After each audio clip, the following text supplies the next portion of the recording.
ओम शांति। ओम शांति। ओम शांति। 4/4/24 प्रातः मुरली। ओम शांति। बाप दादा मधुबन। मीठे बच्चे, गृहस्थ व्यवहार में रहते पारलौकिक बाप से पूरा वर्षा लेना है तो अपना सब कुछ एक्सचेंज कर दो। यह बहुत बड़ा व्यापार है। प्रश्न है, ड्रामा का ज्ञान किस बात में तुम बच्चों को बहुत मदद करता है? उत्तर है, जब शरीर की कोई बीमारी आती है तो ड्रामा का ज्ञान बहुत मदद करता है, क्योंकि तुम जानते हो यह ड्रामा हूबहू रिपीट होता है। इसमें रोने पीटने की कोई बात नहीं। कर्मों का हिसाब किताब चुकता होना है। 21 जन्मों के सुख की भेंट में यह दुख कुछ भी वास्ता नहीं। ज्ञान पूरा नहीं तो तड़पते हैं। ओम शांति। भगवान वाच। भगवान उनको कहा जाता है जिसको अपना शरीर नहीं। ऐसे नहीं कि भगवान का नाम रूप देश काल नहीं है, नहीं, भगवान को शरीर नहीं है। बाकी सब आत्माओं को अपना अपना शरीर है। अब बाप कहते हैं, मीठे मीठे रूहानी बच्चे, अपने को आत्मा समझकर बैठो। वैसे भी आत्मा ही सुनती है, पार्ट बजाती है, शरीर द्वारा कर्म करती है, संस्कार आत्मा ले जाती है, अच्छे बुरे कर्मों का फल भी आत्मा ही भोगती है। शरीर के साथ बगैर शरीर के तो कोई भोगना भोग नहीं सकती। इसलिए बाप कहते हैं, अपने को आत्मा समझ बैठो। बाबा हमको सुनाते हैं, हम आत्मा सुन रही हैं।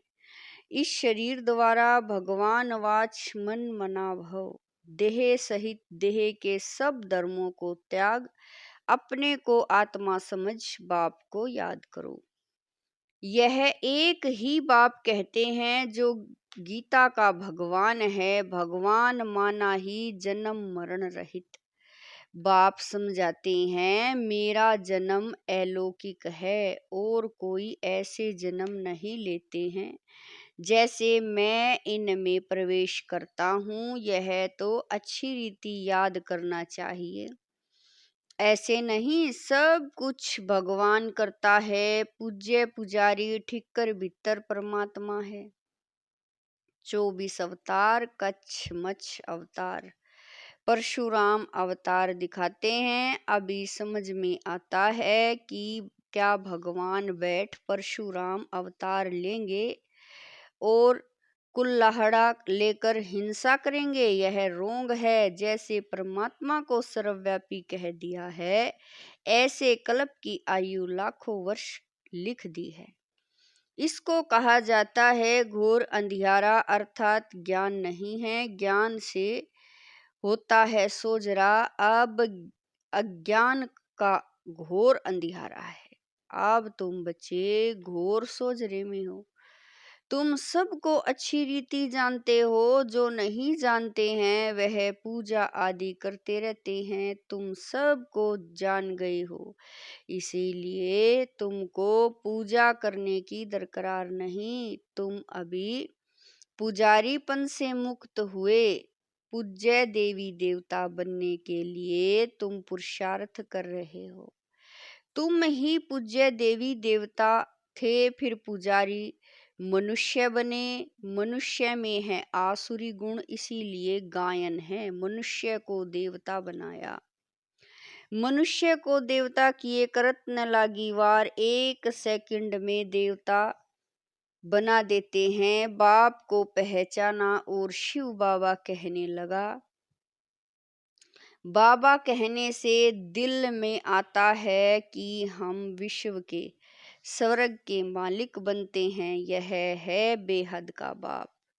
अभी तुम फट से आकर पारलौकिक बाप के बने हो। बाप फिर कहते हैं, ग्रस्त व्यवहार में रहते हुए अब पारलौकिक बाप से वर्षा ले लो। लौकिक वर्षा तो तुम लेते आए हो, अब लौकिक वर्षे को पारलौकिक वर्षे के साथ एक्सचेंज करो।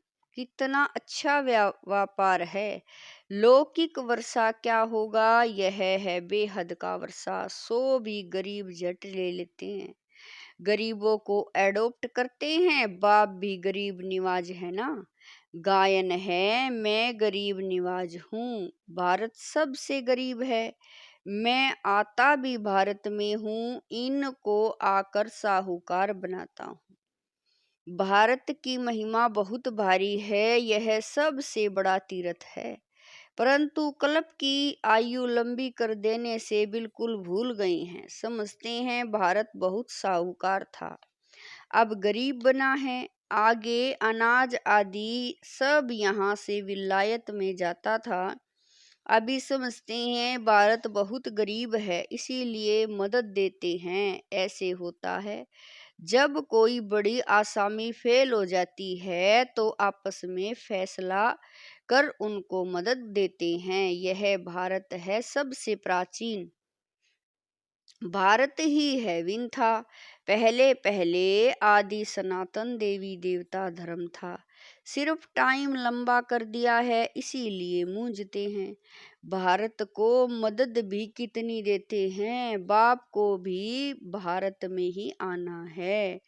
तुम बच्चे जानते हो हम बाप से वर्षा ले रहे हैं, लौकिक बाप का वर्षा एक्सचेंज करते हैं पारलौकिक से। जैसे इसने ब्रह्मा ने किया देखा, पारलौकिक बाप से तो ताज तख्त मिलता है। कहाँ वह बादशाही, कहाँ यह गदाई। कहा भी जाता है फॉलो फादर।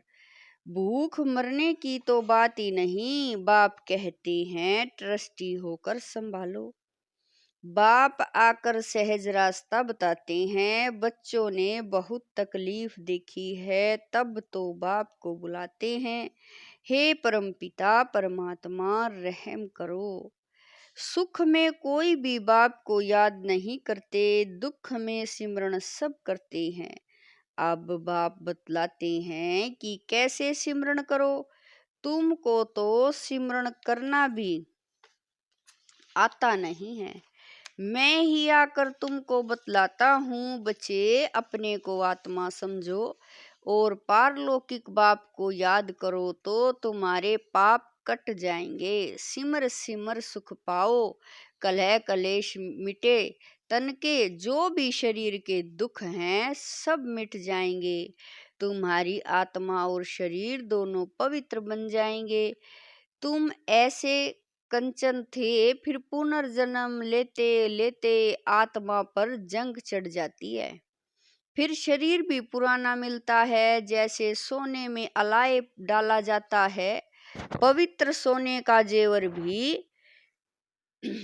पवित्र होगा, उसमें चमक होती है। अलाय वाला जेवर काला हो जाएगा। बाप कहते हैं तुम्हारे में भी खाद पड़ी है, उसको अब निकालना है। कैसे निकलेगी?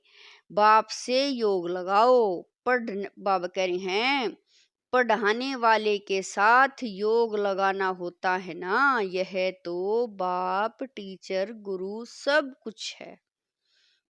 उनको याद करो तो तुम्हारे विक्रम विनाश होंगे और वह तुमको पढ़ाते भी हैं।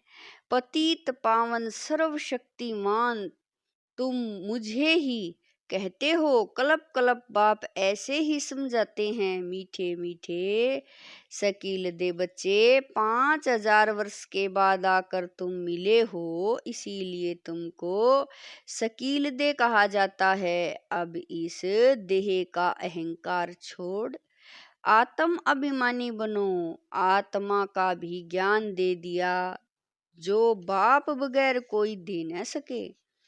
कोई मनुष्य नहीं जिसको आत्मा का ज्ञान हो। सन्यासी उदासी गुरु गोसाई कोई भी नहीं जानते। अब वह ताकत नहीं रही है, सबकी ताकत कम हो गई है। सारा झाड़ जड़ जड़ी भूत अवस्था को पाया हुआ है। अब फिर नई स्थापना होती है। बाप आकर वैरायटी झाड़ का राज समझाते हैं। कहते हैं पहले तुम राम राज्य में थे, फिर जब तुम वाम मार्ग में जाते हो तो रावण राज्य शुरू होता है। फिर और धर्म आते हैं, भक्ति मार्ग शुरू होता है। आगे तुम नहीं जानते थे, कोई से भी जाकर पूछो, तुम रचयिता और रचना के आदि मध्य अंत को जानते हो तो कोई भी नहीं बताएंगे। बाप भक्तों को कहते हैं अब तुम जज करो, बॉर्डर पर लिख दो, एक्टर होकर ड्रामा के डायरेक्टर क्रिएटर प्रिंसिपल एक्टर को नहीं जानते तो ऐसे एक्टर को क्या कहेंगे। हम आत्मा यहाँ भिन्न भिन्न शरीर लेकर पार्ट बजाने आते हैं तो जरूर यह नाटक है ना। गीता है माता, बाप है शिव, बाकी सब है रचना। गीता नई दुनिया को क्रिएटर करती है। यह भी किसी को मालूम नहीं है कि नई दुनिया को कैसे क्रिएट करते हैं। नई दुनिया में पहले पहले तुम ही हो। अभी यह है पुरुषोत्तम संगम युगी दुनिया। यह पुरानी दुनिया भी नहीं है तो नई दुनिया भी नहीं है, यह है ही संगम। ब्राह्मणों की चोटी है, विराट रूप में भी न शिव बाबा को दिखाते हैं न ब्राह्मण चोटी दिखाते हैं। तुमने तो चोटी भी दिखाई है, ऊपर में तुम ब्राह्मण बैठे हो, देवताओं के पीछे है। क्षत्रिय द्वापर में पेट के पुजारी, फिर शूद्र बनते हैं। यह बाजोली है। तुम सिर्फ बाजोली को याद करो, यही तुम्हारे लिए 84 जन्मों की यात्रा है। सेकंड में सब याद आ जाता है। हम ऐसे चक्कर लगाते हैं, यह राइट चित्र है, वह रोंग है। बाप बगैर राइट चित्र कोई बनवा न सके। इन द्वारा बाप समझाते हैं तुम ऐसे ऐसे बाजोली खेलते हो। सेकंड में तुम्हारी यात्रा होती है, कोई तकलीफ की बात नहीं। रूहानी बच्चे समझते हैं बाप हमको पढ़ाते हैं, यह सत्संग है। सत बाप के साथ वह है झूठ संग। सचखंड बाप सतापन करते हैं, मनुष्य की ताकत नहीं है, भगवान ही कर सकते हैं। भगवान को ही ज्ञान का सागर कहा जाता है। मनुष्य यह भी नहीं जानते कि यह परमात्मा की महिमा है। वह शांति का सागर तुमको शांति दे रहा है। सुबह को भी तुम ड्रिल करते हो, शरीर से न्यारा हो, बाप की याद में रहते हो। यहाँ तुम आए हो जीते जी मरने, बाप पर नौछावर होते हो। यह तो पुरानी दुनिया, पुराना चोला है। इनसे जैसे नफरत आती है, इनको छोड़ कर जाएं। कुछ भी याद न आए, सब कुछ भुला हुआ है। तुम कहते भी हो भगवान ने सब कुछ दिया है, तो अब उनको दे दो। भगवान फिर तुमको कहते हैं तुम ट्रस्टी बनो। भगवान ट्रस्टी नहीं बनेगा, ट्रस्टी तुम बनते हो। फिर पाप तो करेंगे नहीं। आगे पाप आत्माओं से लेन देन होती आई है। अब संगम युग पर तुम्हारी पाप आत्माओं से लेन देन नहीं है। पाप आत्माओं को दान किया तो पाप सिर पर चढ़ जाएगा। करते हो ईश्वर अर्थ और देते हो पाप आत्माओं को। बाप कुछ लेते थोड़ा ही हैं। बाप कहेंगे जाकर सेंटर खोलो तो बहुतों का कल्याण होगा। बाप समझाते हैं जो कुछ होता है हू बहू ड्रामा अनुसार रिपीट होता ही रहता है। फिर इसमें रोने पीटने दुख करने की बात ही नहीं है। कर्मों का हिसाब किताब चुकतू होना तो अच्छा ही है। वैद लोग कहते हैं बीमारी सारी उथल खाएगी। बाप भी कहते हैं रहा हुआ हिसाब किताब चुकतू करना है, या तो योग से या फिर सजाओं से चुकतू करना पड़े। सजाएं तो बहुत कड़ी हैं, उनसे बीमारी आदि में चुकतू होता तो बहुत अच्छा।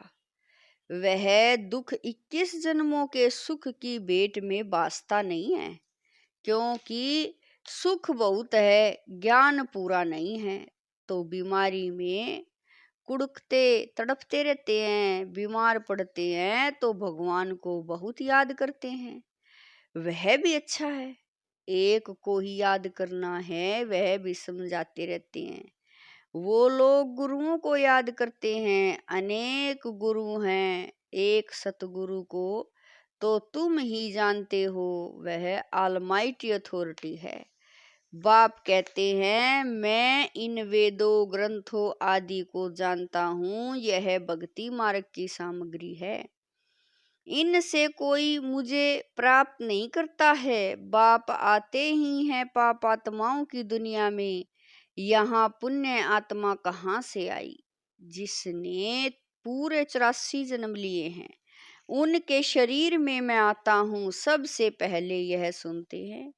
बाबा कहते हैं, यहाँ तुम्हारी याद की यात्रा अच्छी होती है, यहाँ भले तूफान भी आएंगे, परंतु बाप समझाते रहते हैं कि अपने को आत्मा समझ बाप को याद करो। कल पहले भी तुमने ऐसे ही ज्ञान सुना था, दिन प्रतिदिन तुम सुनते रहते हो। राजधानी स्थापन होती रहती है, पुरानी दुनिया का विनाश भी होना ही है।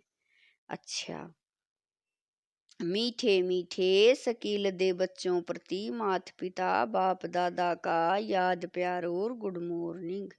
रूहानी बाप की रूहानी बच्चों को नमस्ते। हम रूहानी बच्चों की रूहानी माता पिता बाप दादा को दिलवा जान शिकवा प्रेम से याद प्यार गुड मॉर्निंग नमस्ते ओम शांति। मेरे बाबा लाख लाख शुक्रिया मेरे बाबा।